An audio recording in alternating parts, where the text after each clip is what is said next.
सवर्णों का अंधा लगड़ा गूंगा बहरा भी आरक्षण का विरोध कर रहा है। कांग्रेस का जो मनुवाद है ये कच्चा होता है और बीजेपी का मनुवाद ये पक्का होता है। मतलब दोनों का ही मकसद एक है। तो हमें हमारे अपनी ताकत बनानी होगी, हमको हमारी पहचान बनानी होगी, हमको हमारी शक्ति बनानी होगी। तो अगर विरोधी लोग, विपक्षी लोग उस मुद्दे को उठाने लग जाए तो समझ लेना कि हमारी लड़ाई अब आर पार की हो चुकी है। साथियों, मैं आपको बताना चाहता हूं, सवर्णों का अंधा लगड़ा गूंगा बहरा भी आरक्षण का विरोध कर रहा है और हमारा पढ़ा लिखा आईएएस, आईपीएस, डॉक्टर, इंजीनियर, वकील, जज, मास्टर, प्रोफेसर मंदिर में घंटा बजा रहे हैं, चंदन लगा रहे हैं और सवर्णों को आगे बढ़ा रहे हैं। हमारा शोषण जातिगत आधार पर हुआ है तो हमको आरक्षण भी जातिगत आधार पर मिलना चाहिए। आप हमको हमारे आबादी के अनुपात पर, शिक्षा या रोजगार पर, शासन प्रशासन पर, सरकार और सत्ता पर आप हमको हमारी जाति आधारित जनगणना करा दीजिए और हमको हमारा हक दे दीजिए। सवर्ण बोल रहे हैं, आप हमारा हक खा रहे हैं। हम उनसे पूछना चाहते हैं, आप हमारी आबादी के, हमारी जाति जनगणना करा दो। जितनी हमारी आबादी है, लोकसभा से लेकर पंचायती राज तक और सुप्रीम कोर्ट से लेकर चपरासी तक, आप हमको हमारे आबादी के अनुपात पर रोज अधिकार दे दीजिए। इससे ज्यादा और कुछ नहीं कहेंगे। बहुत बड़े बड़े लोग हैं, सब लोग बोलेंगे, हम सुनेंगे। आप इनको कभी एक जगह पे ना आने दो, उनकी गिनती ना करो, उनको आपस में लड़ाओ। तो जो ब्राह्मण है, जो कांग्रेस है, बीजेपी उनकी है, उनके माध्यम से करना नहीं चाहते हैं। दूसरी बात, माननीय काशीराम साहब कहते हैं कि कांग्रेस का जो मनुवाद है ये कच्चा होता है और बीजेपी का मनुवाद ये पक्का होता है। मतलब दोनों का ही मकसद एक है।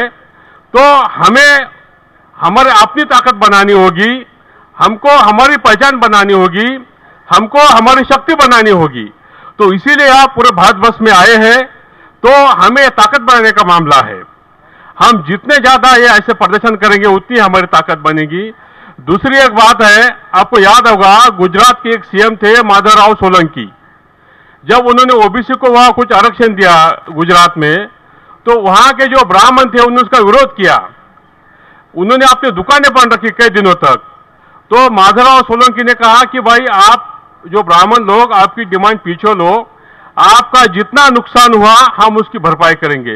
मगर ब्राह्मण लोग इस काम पर डटे रहे, नहीं हम आपको सीएम पद पर रहने नहीं देंगे। तो उनको ब्राह्मणों को माधवराव सोलंकी को झुकना पड़ा और उन्होंने त्याग पत्र देना।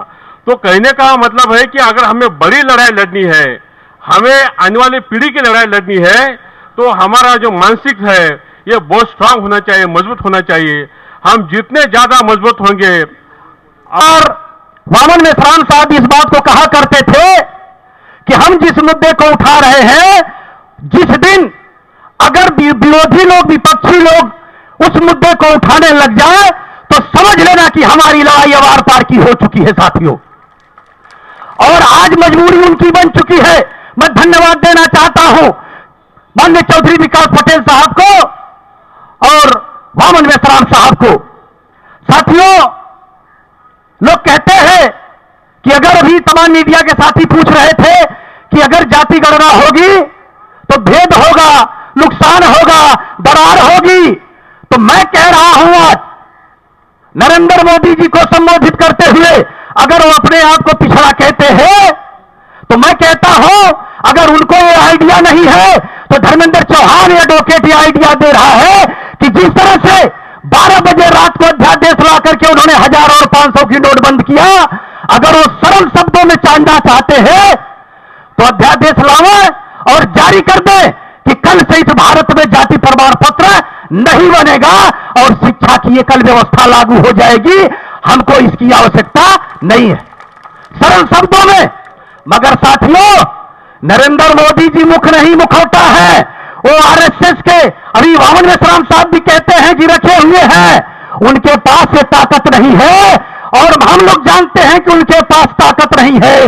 ये ताकत हम लोगों के अंदर है, मूल निवासी बहुजनों के अंदर है, और ये लड़ाई हम जीत करके रहेंगे, इसमें कोई शंका नहीं है। क्योंकि हमारे वामन मेश्राम साहब भी कहा करते थे, पुनः इस बात को कह रहा हूं कि अगर हमारे मुद्दे को अगर दुश्मन उठाने लगे तो समझ लेना कि लड़ाई हमारी आर पार की हो चुकी है साथियों। तो आज जो लड़ाई हमारी है, आज दिल्ली के जंतर मंतर पर जो ये आगाज हो चुका है, ये तय हो चुका है साथियों कि अब हमने बिना अपन अधिकार लहले अब मानव उनव ना। चौधरी विकास पटेल साहब का यह ऐलान हो चुका है कि जब ने पिछड़ा अपन आंदोलन से अपन अधिकार ले ही ना, तब ले हमने मानव उनव ना। यह नाते ये सरकार के भी हमन चुनौती दे थैला कि अगर तोहरे दम हो तो जाति आधारित गणना करावा।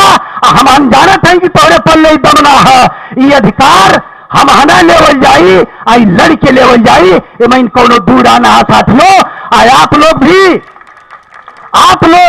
आप लोगन के जज्बा और हौसला के सलाम हो, और ये लड़ाई हमने लड़के रहो, और जाति गणना करा के रहो, या तो जाति खत्म करे या तो जाति के गणना करावे के परी इनके। अगर जब ले जाति गणना ना करें हैं, तब ले ऐसा ही धरना प्रदर्शन आंदोलन हुई। और इतने ना बस चौधरी विकास पटेल साहब जौने दिन खाली ऐलान करे और संसद भवन न घेर देवल गए, तो वही दिन न जेवन न तेवन, ये नरेंद्र मोदी की सूचना है साथियों। यही बाती के साथे हम अपन बात समाप्त करब, कहे कि और लोग राष्ट्रीय स्तर के नेता लोग बैठल हैं, बात बताई है ओके हमने सुनब आ अमल में लाइब। आ गणना का मुद्दा तो छोड़ा बोलब ना, चाहे जेवन तेवन होई ओके हम स्वीकार करब, मगर लड़ाई लड़के रह जाई। यही बाती के साथ अपन बात के हम यही खत्म करत है। समाज के लोगों ने देखा, बीजेपी को भी देखा, अब बहुजन मुक्ति पार्टी की बारी है। बहुजन मुक्ति पार्टी को जिस दिन मूल निवासी बहुजन समाज के लोगों ने दिल्ली पर बैठाएंगे, 72 घंटे के अंदर बहुजन मुक्ति पार्टी जाति आधारित जनगणना और ओबीसी की जाति आधारित जनगणना करवा करके मूल निवासी बहुजन समाज को संविधान के तहत जो मिले हुए अधिकार हैं, सभी अधिकार को बहाल करेगी। यह देश खुशहाल होगा, देश के लोग खुशहाल होंगे। बस इतनी ही बात का अपनी बारी को विराम देंगे। आप लोगों ने हमें सुना, इसके लिए आभार, धन्यवाद। जय भीम, जय भारत, जय मूल निवासी, जय बहुजन मुक्ति पार्टी। जनगणना करा करके गिनती के अनुपात में सभी लोगों को हिस्सेदारी देने का काम करूंगा, लेकिन उसकी घोषणा थी, उसका जुमला था साथियों। लेकिन दोस्तों, उसके ऊपर किसी दूसरे का हाल है, किसी दूसरे का हाथ है, रिमोट किसी और के हाथ में है।